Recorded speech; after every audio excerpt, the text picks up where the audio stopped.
Did anyone else do this as a kid? Or was I just diabolical? It's me, Mario! Hello everyone, it's Kevin, and today is a pretty special day. 30 years ago, on June 23rd, 1996, Super Mario 64 was released in Japan. 30 years. Now maybe it's because I grew up with games from this era, but Mario 64 doesn't feel like a 30-year-old game to me. I mean, this game is streamed every day by many people on Twitch. But then I started looking at what came after it. Did you know Mario 64 is older than Google, YouTube, the Nintendo DS, and Steam? It's as old as my average YouTube viewer. And somehow, despite its age, people are still playing it today. They're still speedrunning it, they're still finding new tricks, and Nintendo keeps finding ways to sell it to us again. So, for Mario 64's 30th birthday, I wanted to go back and look at why this game still feels so important today. Let's power on. Dear Mario, please come to the castle. I have baked a cake for you. Yours truly, Princess Toadstool. Peach. Here's the thing. When I go back to a lot of early 3D games, they can be a bit rough, especially at the beginning of the PS1 and N64 lifespans. Sometimes the controls feel awkward, the camera fights you and spazzes out, or you can simply see that the developers are trying to figure out this whole 3D thing. And then, you boot up Mario 64. They start you in that courtyard, which was a great sandbox to learn the controls in, and then you walk into Peach's castle. And then, you start running around. You soon realize that somehow it still feels surprisingly natural. Within minutes, you're long jumping, wall kicking, triple jumping, and launching yourself all over the place. Half the fun isn't even collecting the stars. It's just moving Mario around and exploring the environments. That movement is a huge reason why people still come back to this game. Smooth as butter.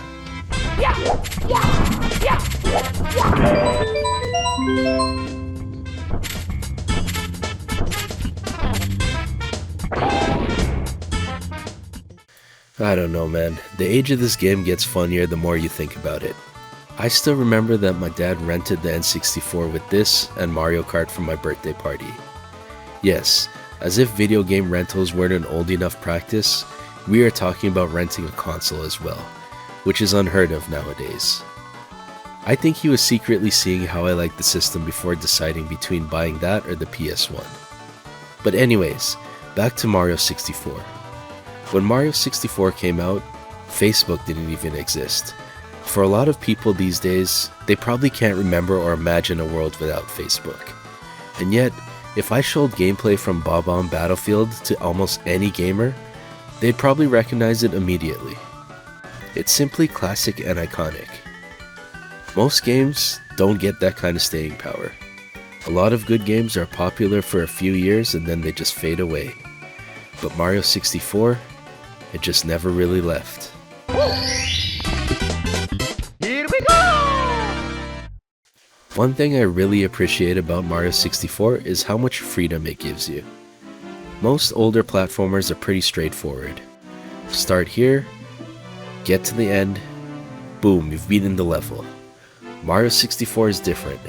You enter a stage with one goal, then 5 minutes later you're doing something completely different because you saw something interesting. Maybe you're collecting red coins, maybe you're chasing a star, or maybe you accidentally found the level boss. The game really rewards exploration, and honestly, that's still something that holds up incredibly well. The music in each stage is amazing and iconic. I especially love Jolly Roger Bay. That alone keeps you coming back.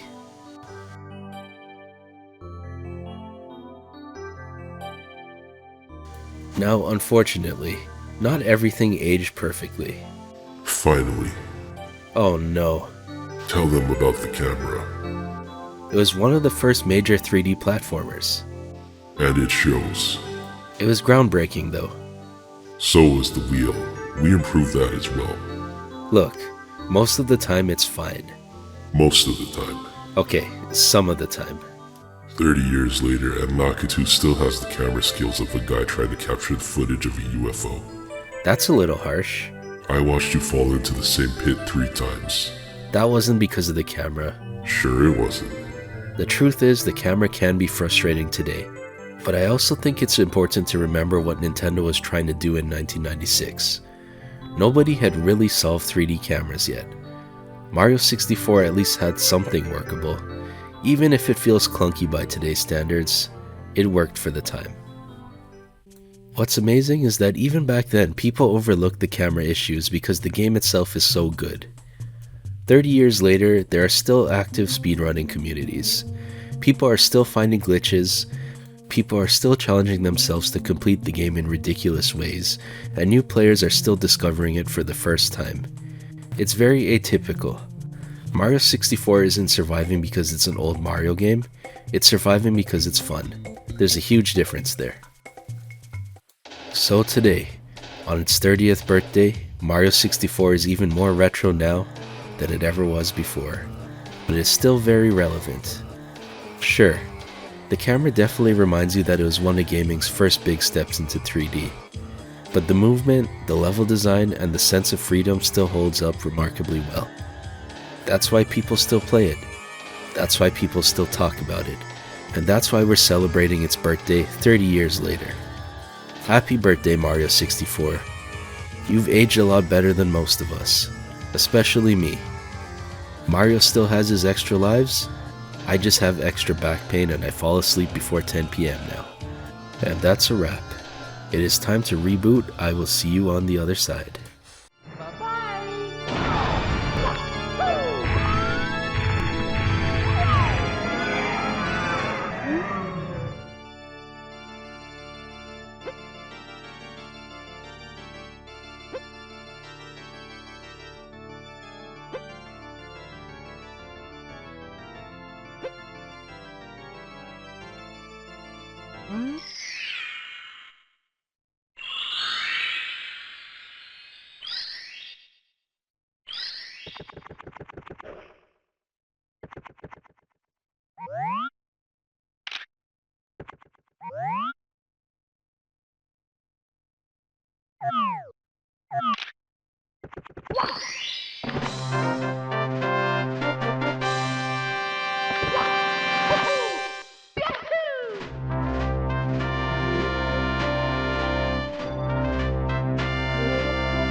The stars is restored to the castle.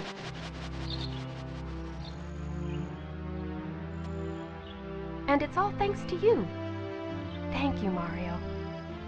We have to do something special for you.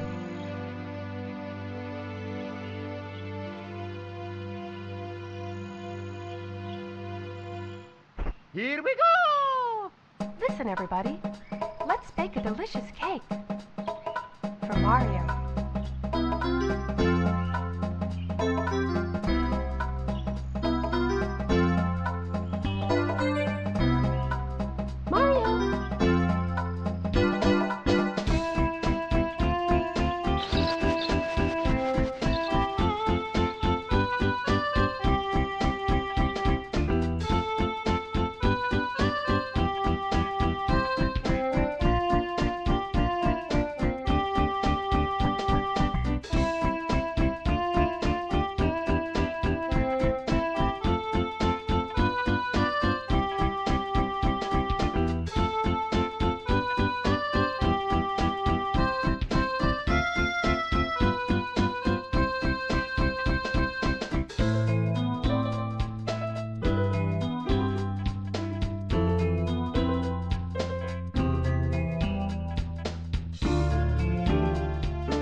my game.